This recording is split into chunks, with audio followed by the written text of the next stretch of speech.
Hello and welcome to a very, very special episode of the Goal Difference podcast. This is it. This is the one you've been waiting for, the Katz Roberts Family Derby. It's Liverpool versus Arsenal at Anfield, and it's live.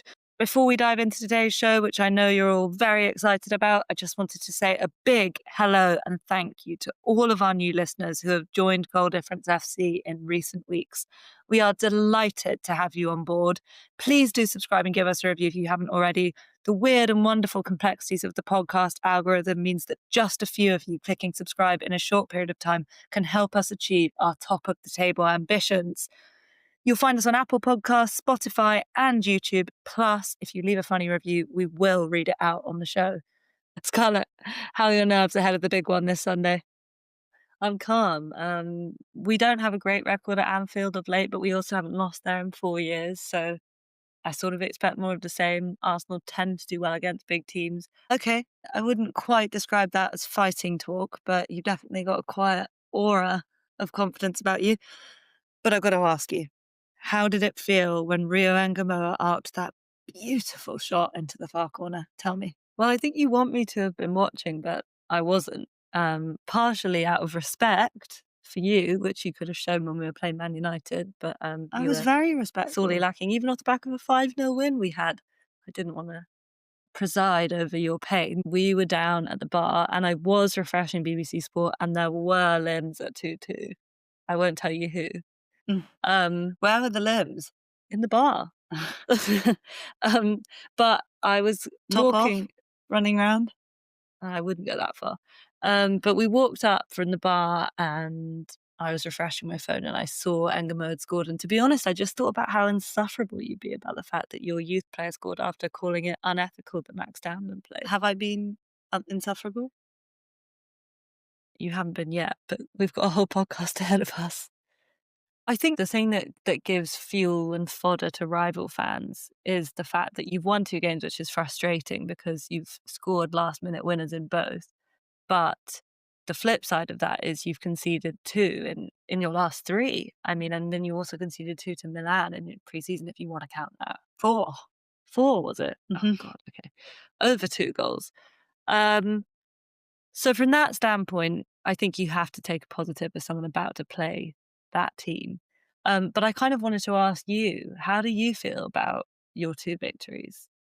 Yeah, I think there's no dressing it up. Liverpool they've played well in patches, but, the defending in certain situations has been really, really lacking. Lacking in concentration, lacking in individual quality, focus, coherence.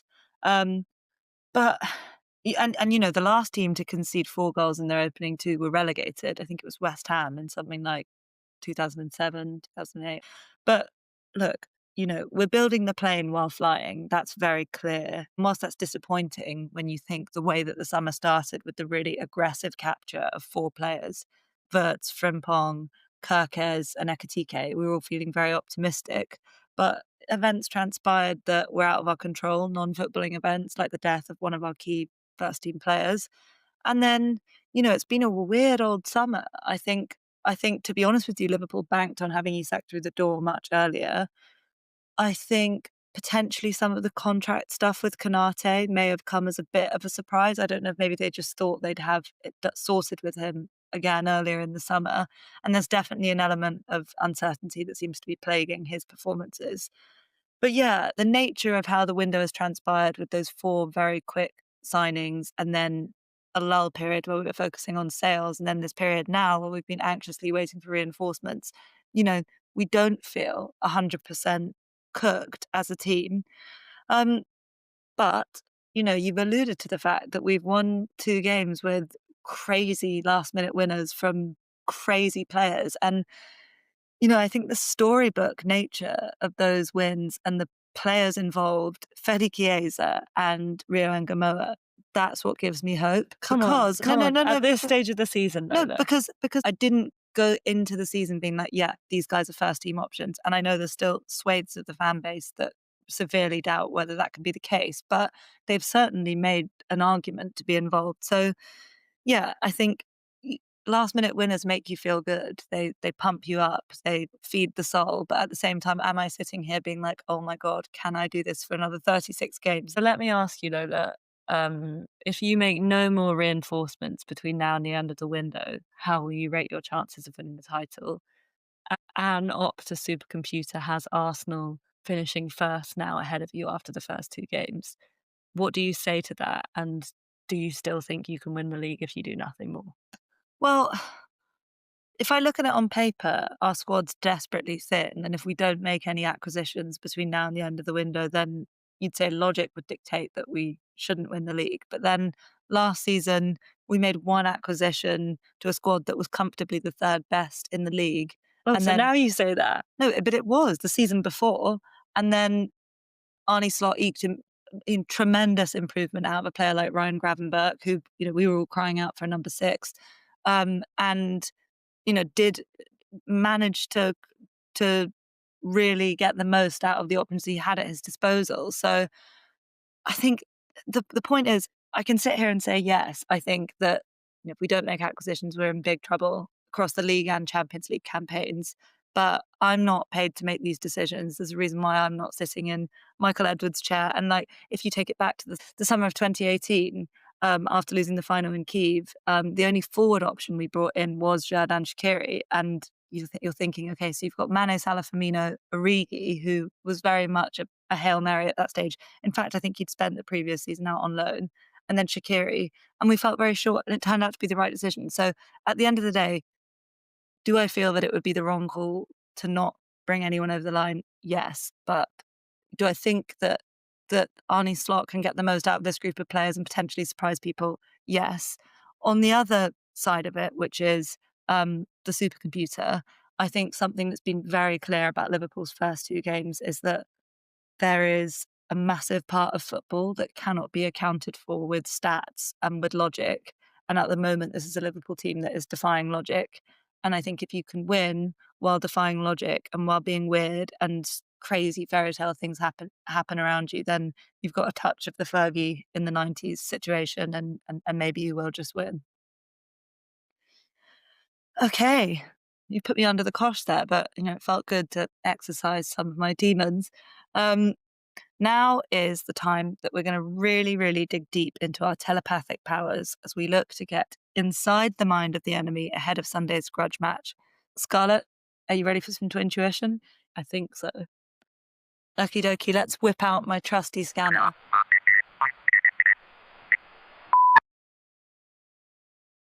Okay, so I think you're optimistic. And why wouldn't you be? City have shown frailty already. We've been a long way from perfect, as discussed. And I think if I was to really go deep into your psyche, you've got an air of quiet confidence. As you say, Arsenal haven't been beaten in a fixture against the Big Six for thousands and thousands of days. And I think probably the biggest thing that you've got in your back pocket is you never fear turning up and being ripped to shreds because of that defensive backbone that you have.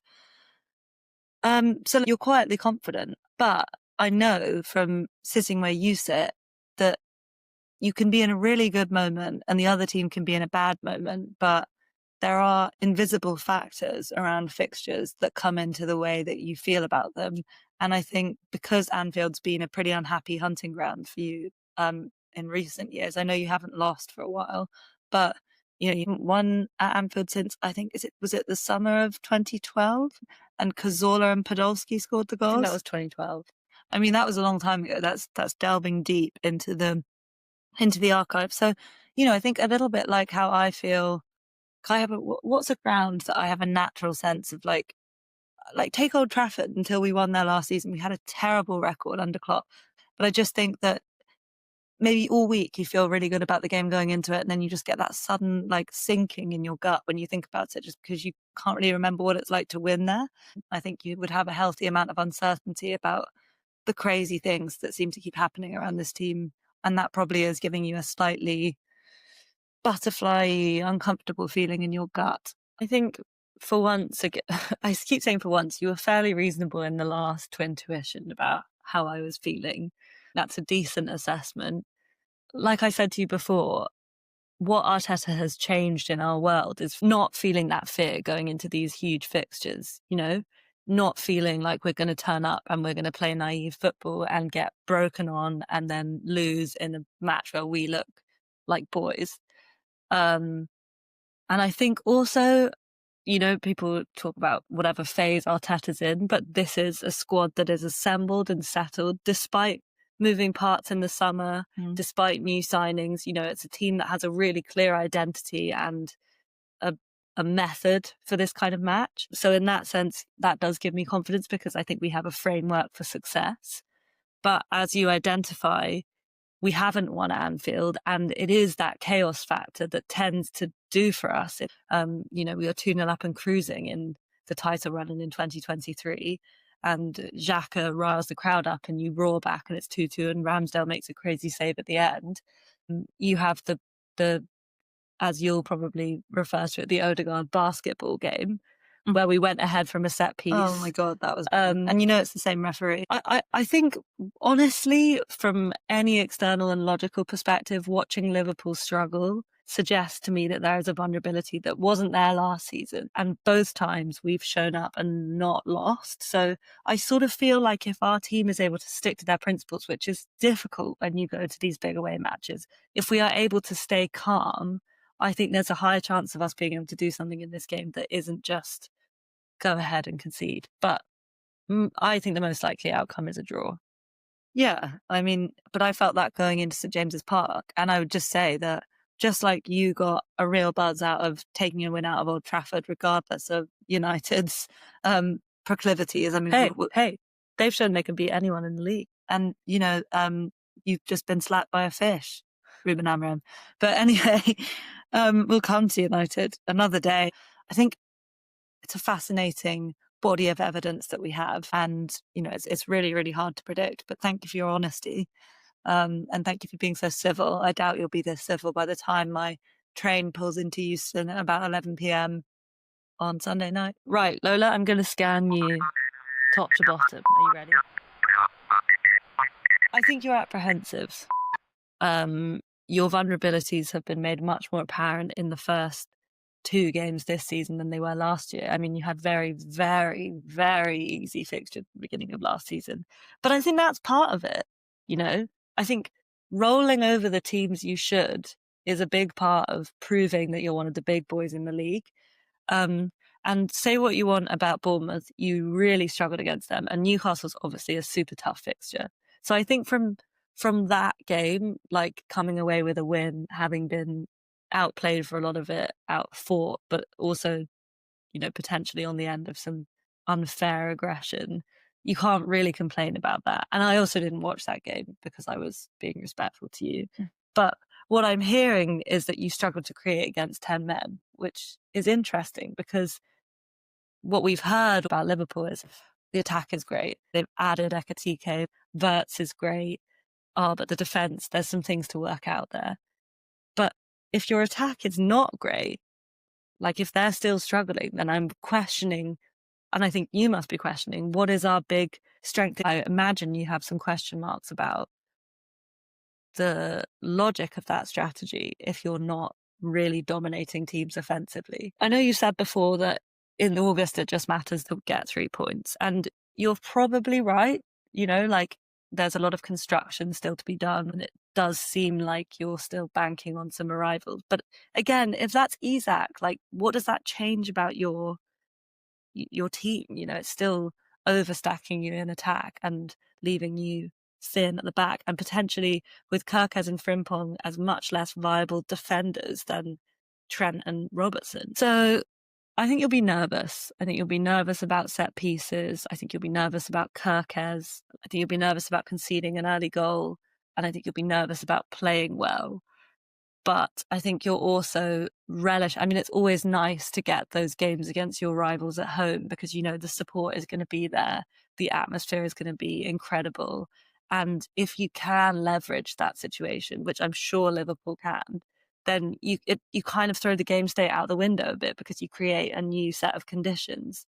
And I think what you really want is to hand us a kind of a tight, we're the proper champions here. You'll never be us. this is not saltiness that's making me reject everything pretty much, apart from the bit you said about set pieces, about what you say. It's not that I don't have my doubts and my apprehensions going into the game, but weirdly not at all in the areas that you have discussed. Because I think the thing about the Newcastle game was that my biggest fear is that we've squandered 2-goal leads twice in 2 games. And that is like a crime in football that a championship winning team doesn't do. So that is my greatest concern. Forget individuals, and Kirkes' defending for the Guimaraes goal and defending all night was really, really poor.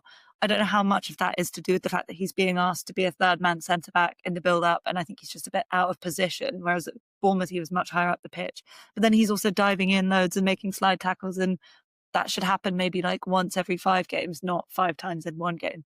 So, but my doubts are much more around, like, in patches, Liverpool have played like a title-winning team with incredible attacking firepower. Like Ekitike's goal against Newcastle in isolation, it was so clinical, and it was created in a really like narrative sort of way of everyone doing exactly what they were supposed to do in the build-up. And actually most of our goals have been like that. It's like the Engamour goal, all 10 outfield players had a touch except Szoboszlai, who does the dummy.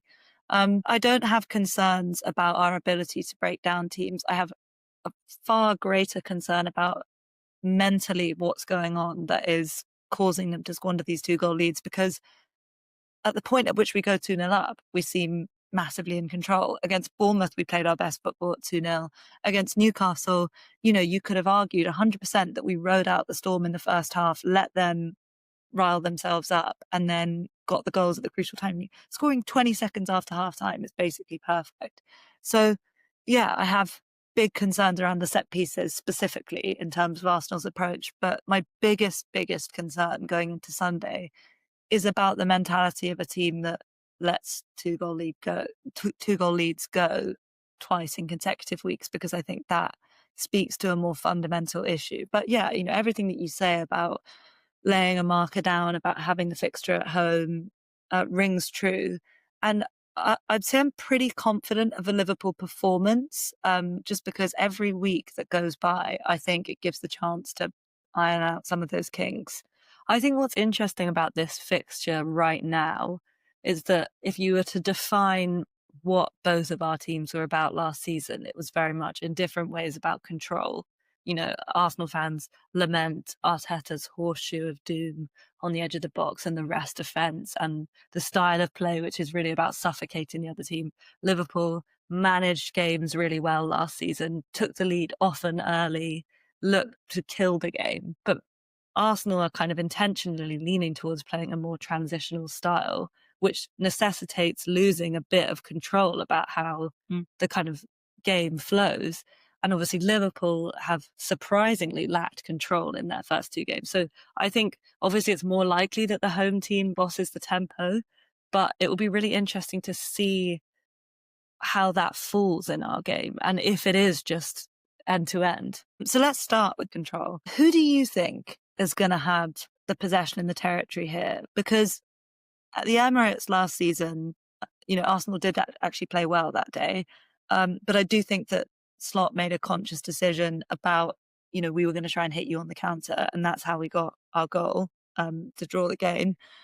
So I think we ceded possession and sat in. But I think if you go back to Old Trafford, I'm not entirely sure how Arsenal would have wanted the game to play out, because they got the early goal, but they didn't have control of the game. And United have gone on to show that they are deeply, gravely flawed as a football team. So I just want to ask you, what do you think the approach is going to be? Well, I think in United's case specifically, because they leave so much space behind their midfielders and their forward line doesn't press, the goal and how Fulham played against them was to break through that first line, and then you have loads of empty field behind that midfield. And actually that did happen multiple times in the first half of the United game. We just didn't execute. So in terms of that game plan, I think the game plan was to do that. And if we'd got another goal, I'm sure the game would have looked different. In terms of, I would be expecting Liverpool to have a lot of the ball. I'm sure there'll be a bit of a, raucous 15 minutes where you're really knocking on the door, because that's how these things tend to work. But if we get through that, I think it's highly likely that that midfield battle then becomes about Zubimendi and Rice and Odegaard if he plays, which is like quite formidable, really. Gravenberch and McAllister are our two best midfielders. Szoboszlai is an elite utility player that can play across the team and very important to what we do. But our starting midfield pivot should always be Szoboszlai, McAllister and Gravenberch. And they haven't started a game together since the Spurs game in which we won the league. And I think that really shows. I think together they dovetail and they give us the balance of aggression and progressive passing and positional intelligence that has been massively lacking. Gravenberch was actually really playing on a yellow card from about the 9th minute onwards. Should he have been sent off? Gravenberch? No. I think no. But I think that if McAllister is fit to play, and at this point I am quite frustrated by the fact that the whole midfield went out and got their wives pregnant at the same time. Like, guys, come on, think of the team. Because they've all been out one by one dealing with the births, which absolutely, they should be attending.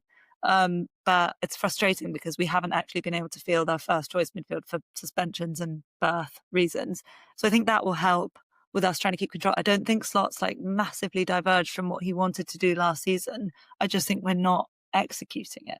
I also think there's an interesting selection that faces Mikel Arteta, depending on who he has available to him. We know Saka is 100% out, much to your surprise. I suspect he'll try and go with Odegaard if he can, because he's the captain. He knows the role very well. And then the question would be, are you going to throw Eze in that position for his first game for Arsenal? Are you going to put Ranieri in there, who's 18? Who's, very capable, but I can quite clearly imagine that the atmosphere is going to be red hot and it's going to be a game that needs it wasn't a problem for Ria. In my mind, it's unlikely that Ranieri starts at Anfield. I just think that's a really big ask at that age. However, are you going to throw in someone who's really only trained for a week with that team in that position, which is obviously quite important for the press, for how we do things? I don't know. So I think a lot of that control question, again, rests on the personnel available. Do you think he could start with, let's say, Zubimendi, Rice and Merino? That's an interesting question. I mean, that kind of brings back memories of the Bournemouth game away that we played last year, where Saliba got the red card and arguably the title disappeared from view then. But we started with Partey, Merino and Rice, and it was just so uncreative. None of those are bad players. I love Mikel Merino till the end. Great striker. I'm not sure whether you want him. He's not super mobile. He's not really an enforcer. In my mind, he's just in terms of game plan, because you said you expect Liverpool to have the territory in control, at least early on.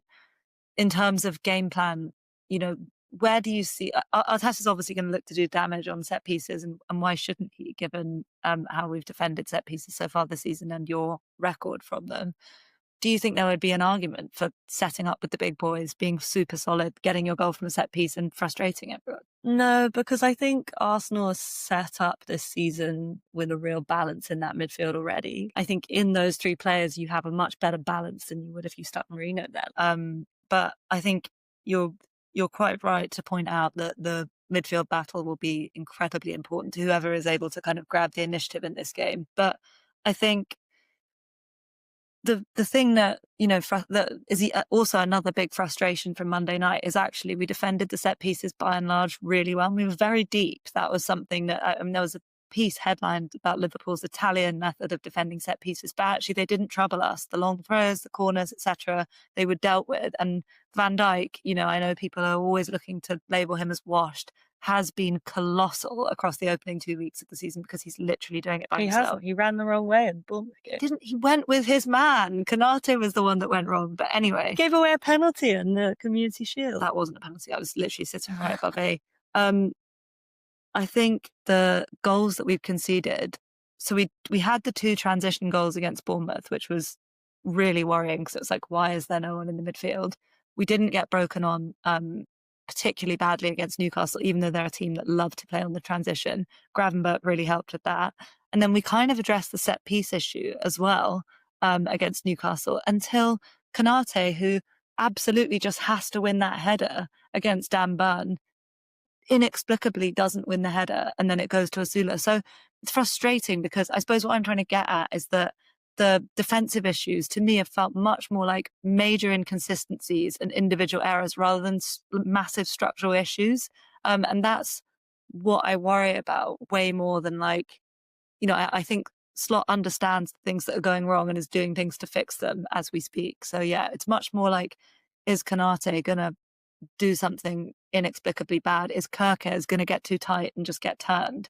I think that's the operative desire here, Lola, about this game, is that both of us just want our teams to be us. And I think that is, we haven't talked about it, but that's part of the mourning of not having Saka available on the right-hand side, because when Arsenal are at their best, he's at his best. And in terms of your defending, like there's no reason why these same people, obviously forget Kirkes and Frimpong, who won't be playing anyway, there's no reason why that defence can't be as good as they were last year. It's Kanate, though. Kanate is the issue. But Kanate, is a Premier League champion for a reason. But that's what I'm saying. Can Arsenal still be Arsenal if they have to chop and change the team because Odegaard and Saka are both missing? And can Liverpool find that control and tempo that they had last season? And that's the thing. I think the thing that will be kind of keeping you up at night is the strong possibility, I feel, that, as I said, with every passing day on the training ground, it gets more likely that we're going to find that formula. And the fact that we've emerged from what I think is a really tricky start, because I think Bournemouth are really, really, really good. And I think Newcastle, for all their problems, that was, for us in particular, going to be an incredibly difficult fixture. To emerge with 6 points, get to the other side of that, and now have a big game at Anfield in front of our people, with Wirtz 2 weeks, with Wirtz 2 weeks longer into his Premier League career. Ekitike, amongst the chaos, doing brilliantly, and looking physically, even in the Newcastle game, like he'd leapt forward from the Bournemouth game. So I think the worry for you would be that, like, there is the possibility that it clicks, and there is the possibility that we are ourselves. But even if we're not ourselves, which we haven't been, we've shown that we can win in crazy ways. And I think Arteta, being the logical and reasonable man that he is, struggles when illogical things occur on the football pitch. Well, I think you're talking about Liverpool clicking as if you clicking means that that's it, you win. Like Arsenal, I We're think the champions. both of us want to click. We're the champions.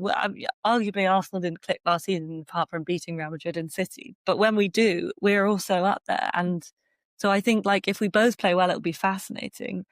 But just on Arteta quickly, the one thing that does give me doubt about Anfield, and you talk about the intangibles, is the stock that he puts into it. He was an Everton player. He talked really openly about how in that 5-1 game in our yellow kit, he was overwhelmed and he was hiding. So I think for Arteta, it's just, can he balance that desire and that respect for the place with knowing that he's got a really capable team and a really versatile team who can deal with a game where Liverpool are all over us. They can deal with a game that's played on the break. They can deal with a game where we're trying to control it. It just depends what he wants to do. I think Old Trafford is a very interesting simulation of seeing Arsenal in a big game, a big away game so far this season. And look, Arsenal went according to the script. They got their set piece goal. They sat in. They defended well.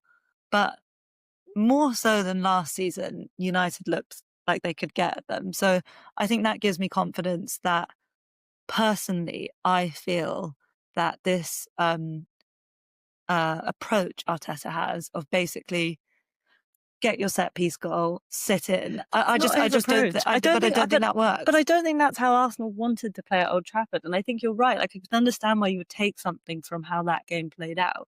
But by the same token, I would take something out of the fact that you've really struggled in your first 2 games. I think the truth about both of our teams is that we're not those first 2 games and we don't quite know what they are. And, obviously it's a completely different situation against Leeds at home as it is against United away. But I do believe that with every passing game, you learn more. And yes, it's about getting through. But the fact that we've got through so far and not conceded a single goal, and that we won so convincingly against Leeds, has to tell me something about how my team is going to be. Yeah, I don't know. I just think, there's so many unquantifiables, both in Liverpool's start, but also in Arsenal's, because we have no idea what Man United's level is. We really don't. All of us know on paper a trip to Old Trafford is really hard. And, you think a home, newly promoted team at home is probably like the easiest type of fixture you're going to have all season. So, unless Leeds start rocketing up the table, I don't take that much from that, because in my head, the gap between the Premier League and the rest is tremendous. But I'm not sure it's about the opposition. I think it's both of us are talking more about what we see from our I know, but I teams. think you can't ignore the opposition. You can't. But you've still conceded 4 goals. Yes, but I think Bournemouth are a brilliant team. Semenyo is like a freakishly talented What about player. Palace? But the Community Shield, it was a really hot day at Wembley. We basically controlled the game until the 60th minute when Ekitike went off, which I think is another big reason why we need Isak, because the centre forward is arguably the most important pressing player in the front three. So look, you're right. There's question marks about both teams. Both of us are hoping to see the best versions of our teams. So that's that on the build-up. I now want to delve into your memories. Obviously, this is the family derby, and we haven't historically been as respectful as we are being in this room now. Could you tell me a bit about your craziest memories of this fixture as a family? The 3-3. Ozil scored the bounce finish. We came back from absolutely You nowhere. came back from 2-0 down. Yeah. But you were like completely all over us, creating chances for fun. We weren't very good. I think we'd already battered you at 4-0 at Anfield earlier that season. Possibly. Yeah, we had. But yeah, we turned the game around from absolutely nowhere. Ozil scores that bounce finish, and I knew you were coming. But I remember every time a goal went in that game, you had to be separated from Jake from behind me. You were watching behind me, and you came together every time a goal happened, and you had to be separated. Well, actually, on the subject of Jake, one of my memories was the TV not working, and we were all crowded around Mum's computer watching it on an illegal stream that kept cutting out. She got really angry with me because I think we were already 2-0 up at this stage, and Sturridge had scored, and he went through again, and I started celebrating, but it had gone wide, and she was furious at me. But anyway, in the aftermath of the 5-1, I remember Jake, I took the dogs for a walk, and Jake had gone off for the second half because he crossing the road to avoid me when I came towards him. But actually, looking ahead to Sunday, especially considering you're going to be wearing your 3rd kit, is that right? If you are wearing that kit, that Walcott run and Adebayor goal in the Champions League quarter-final, that is really what that 3rd kit reminds me of. I have to say, even though we ended up prevailing in that, and that was a great Anfield night, everyone would say that was the night Walcott was born. The night he was born. The star that was Walcott was born. That night was all about Walcott, not about to be honest, my biggest feeling of when we've beaten you at Anfield is like, I just feel sorry for you, which kind of ruins it. Like when we were 2-0 up in the 2023 game with Gabriel Jesus, you were really scaring me. Like when the ball was going out of play and you were like laughing in a kind of demonic way. Like I just felt so bad. I just don't have that. I want to win this game. For Liverpool fans, our biggest games are Man United, Everton, and Chelsea a bit, but City, everyone's a big game. But Arsenal at home, that's my cup final. I've got to say, actually, the biggest limbs of last season between me and Jake in the home end at Arsenal was when Saka put us 1-0 up against you. Didn't end with you winning that game though, did it? Yeah, but you didn't win either, so I wouldn't gloat. But anyway, I think that shows this means more. What were you doing for the late Mo Salah goal? Well, I was quite sad because, again, and this is kind of my concern about this game, the team that I was looking at, I think Kivior was on the pitch, Lewis Skelly, before he was Lewis Skelly, was on the pitch. Well, he was still called Miles Lewis Skelly. Yeah, but before he'd kind of ascended to his current levels of brilliance. So I just think I was a bit gutted. Like I knew it was coming because I was like, we just don't have the team out there. And that's part of my concern about this game. I just want to see our best players on the pitch. Okay, so that's memory lane, and hopefully this weekend will be another storied chapter in the Katz Roberts family history for me, not for you. Scarlet, can you tell our listeners what you're wearing? So I am wearing a navy blue t-shirt from the Arsenal official merchandise collection from, I think it's 1999 to 2000. And it says, "First isn't everything, this badge is." And then it's the old Arsenal badge. First of all, I think it's a cool t-shirt. Second of all, the reason why I'm wearing it is because I think rival fans, brackets you, brackets anyone who isn't supporting Arsenal wants to heap the pressure on us and tell us You've spent so much money. Yeah, but You've like, spent so City. Arteta's spent $1 billion. Look, Arsenal are up there. I hope we win. I think there's a good chance we win. But given how competitive the league is, I don't think, and given all these football intangibles that you're so hoping will fall in your favour, I don't think you can say for sure anyone has to do anything. It means something to me that my team are there. That's what this badge is. This badge is competing. But Scarlet, Bill Shankly once said, if you're first, you're first. If you're second, you're nothing. And I have sympathy for Arteta because we didn't win as much as we should under Jurgen Klopp because he was so preoccupied with carrying the football club on his back and transforming the culture. And he had to do that twice because he had a title-winning team and then a drop-off, and then he had to do it again to get us back competing. Transforming the culture while winning is the hardest thing to do in football. But at the end of the day, when you're old and grey and, you know, you have a few memories left, you will remember the days out at Wembley with your friends. You will. Sure. This isn't a saccharine message of, I don't care if we win. I hope we win. I think we can win. I just don't want to succumb to the negativity that, you know, you hope will engulf this Arsenal team if results don't come our way. Because I think that if they didn't win the title this season and they got rid of Arteta, they wouldn't bring in a project manager. It would be like a Pep Guardiola appointment or something. And if we got rid of Arteta, I think there is a very, very, very high chance that all of this would explode. And what do you, let me ask you a question. If Pep Guardiola was Arsenal manager, do you think he'd win the league with this squad? I really don't know the answer to that question. If Arne Slot was Arsenal manager with this squad, would he win the league? I don't know. And let me flip that around. If Arteta was Liverpool manager with this squad or last season's squad, would he win the league? I don't think he would. I think it's like, you know, everything about Arsenal's success is about Arteta, and everything in your mind about Arsenal's shortcomings is also about Arteta. It can't really be both ways. But it's really, like, I know because I've seen it with Jurgen Klopp, how hard it is to win while transforming. So, you know, I'm not saying he's not a brilliant manager. I think he is. Look, I think we're there now, and this team is a title-winning team. I have to say it. But let me finish. It's a title-winning team. It's up to the football. It's been up to the football for years because. But it can't. No. Because it can't have been last season. Let me finish. Because he's like, I'm not one of those people in tinfoil hats, but he's spent an astonishing amount of money. God. But if this is about the money, like, we're talking about competing with City here. I know, but we haven't spent that kind of money. So we shouldn't. I'm just saying the standards. Like, the second that you spend the amount of money that he has done, just like we all judge Chelsea for the amount of money that they spend, you are judged because, of course, I'm not ignoring the fact that the investment, particularly this summer, and the obvious depth that is now in the squad, doesn't invite pressure. I think it does. But, and I also think that it's a move from the Cronkies and the ownership and the club management to say, I think this squad is a moment where it needs to push the button and do something.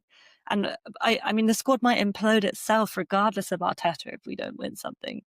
But I just don't think that this arbitrary idea of winning something actually takes you anywhere. Like, I would a million times over take our season over Tottenham's last season. But can I just put to you something which I genuinely think to be true?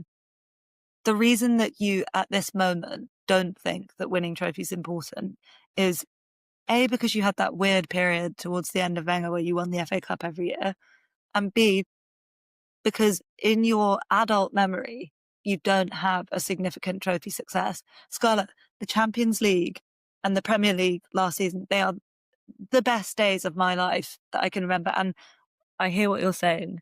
I think it's a valid point that apart from the Invincibles Parade, which obviously I did attend, I don't have a title win in my armoury, as it were. But I do have, and, you know, people are going to tell me this isn't a trophy, whatever. I do have. Say the Community Shield? No. Although Palace seem to think it's a trophy. Teta won the FA Cup in his first year. And I'm just not sure that meant an awful lot to the team's progress. I really want us to win this season. I think I've said this already in this segment. I think we can. But I can't account for the things that might happen that will mean that we won't. And I don't believe that is all down to Arteta, as much as rival fans want that to be the case, because ultimately I think it would be a good thing for you if Arteta wasn't our manager. Well, there we have it. I think he has to win. Okay, in our final section, we are going to give our predictions for what we think is going to happen at Anfield on Sunday. So I'm going to go first. I've got, these telepathic feelings telling me it's going to be 3-1. Let me tell you why.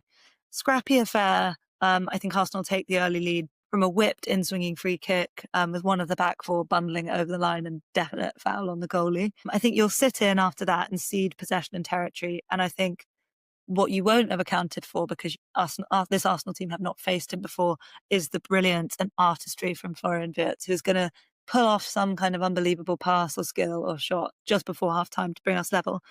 Anfield's going to be on its toes in the second half, febrile. Arsenal going to be in the washing machine. You might have it through threats on the counter-attack. I think Gyökeres will be played clean through, but I think he'll drag a very presentable chance wide because he just doesn't quite have the pace to get away from the covering centre-back. I think we're going to maintain pressure with Arsenal, digging in for the draw, time wasting. And then a late breakthrough is going to come through Mo Salah, shirt off, and it's all going to be sensationally capped off with a stoppage time effort from Fede Chiesa to seal a pulsating win, with Arteta remonstrating with the referee on the pitch after the game. Why is he remonstrating with the referee? Because he'll think that they've got some decision against him. And then the newspaper headlines will be, Liverpool prove the doubters wrong. Everyone. Thank you for that. My prediction, in the Garden of Branching Paths,